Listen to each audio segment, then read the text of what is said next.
विक्रांत की शादी की आज पहली रात थी। वो धीरे से दरवाजा बंद कर कमरे में दाखिल होता है और पलंग पर घूंघट ओढ़कर बैठी दुल्हन के पास आकर बैठता है। कमरे में एक अजीब सा सन्नाटा था और एक अजीब सी जलने जैसी गंध वहां फैली हुई थी।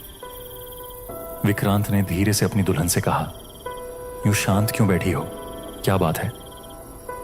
विक्रांत की बात का उसने कोई जवाब नहीं दिया। कुछ देर बाद विक्रांत फिर बोला, चलो कोई बात नहीं, तुम अगर बात करना नहीं चाहती तो हम बात नहीं करते, पर अपने इस सुंदर से मुखड़े का हमें दीदार तो करा दो। इतना कहकर विक्रांत ने जैसे ही दुल्हन का घूंघट उठाया, उसके मुंह से चीख निकल गई।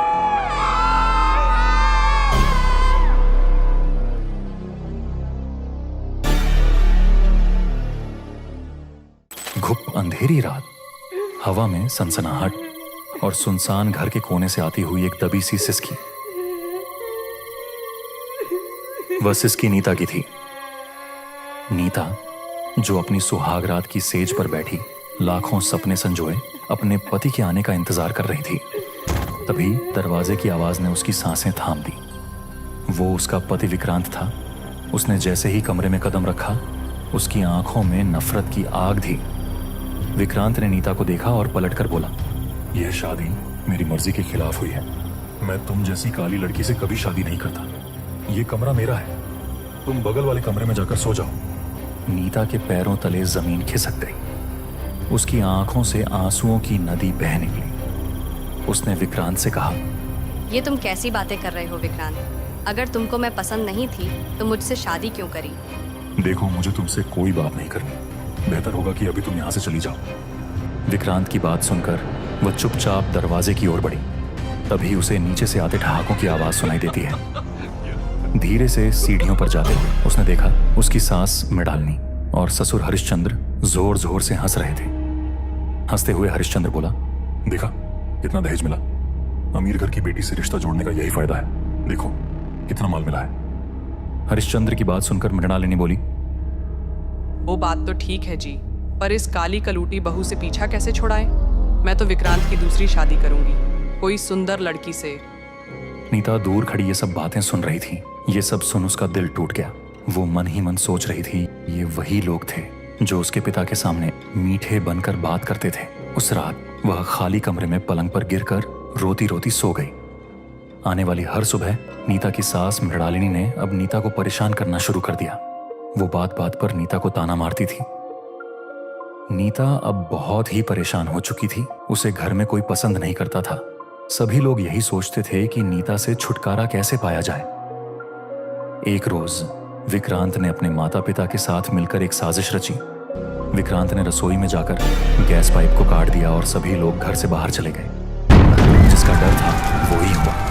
कुछ देर बाद एक तेज धमाका हुआ और पूरा घर जलकर राख हो गया और उस घर के साथ नीता भी उसी साजिश का शिकार हो गई। विक्रांत और उसके माता पिता ने इसको एक हादसा बताकर मामले को रफा दफा कर दिया। इस घटना के 6 महीने बाद विक्रांत के घर वालों ने विक्रांत की शादी एक बहुत ही सुंदर लड़की से कर दी। नीता की मौत को अब सब लोग भूल चुके थे।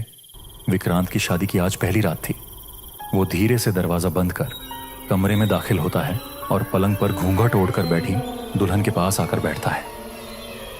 कमरे में एक अजीब सा सन्नाटा था और एक अजीब सी जलने जैसी गंध वहां फैली हुई थी। विक्रांत ने धीरे से अपनी दुल्हन से कहा, यूं शांत क्यों बैठी हो, क्या बात है? विक्रांत की बात का उसने कोई जवाब नहीं दिया। कुछ देर बाद विक्रांत फिर बोला, चलो कोई बात नहीं, तुम अगर बात करना नहीं चाहती तो हम बात नहीं करते, पर अपने इस सुंदर से मुखड़े का हमें दीदार तो करा दो। इतना कहकर विक्रांत ने जैसे ही दुल्हन का घूंघट उठाया, उसके मुंह से चीख निकल गई। वो तेजी से दरवाजे की तरफ भागता है, लेकिन दरवाजा जाम हो चुका था। विक्रांत डर से कांप रहा था। कौन हो तुम? तुम मुझे कैसे भूल सकते हो विक्रांत? नहीं नहीं नहीं, ऐसा नहीं हो सकता। तुम मर चुकी हो, तुम जिंदा नहीं हो सकती। मैं नीता ही हूँ विक्रांत, भूल गए? तुमने जीवन भर मेरा साथ देने की कसम खाई थी। आज मैं तुम्हें अपने साथ ले जाने आई हूँ। चलोगे नहीं मेरे साथ? नहीं नहीं नीता, मुझे माफ कर दो। नीता, मुझे छोड़ दो, मुझे छोड़ दो प्लीज।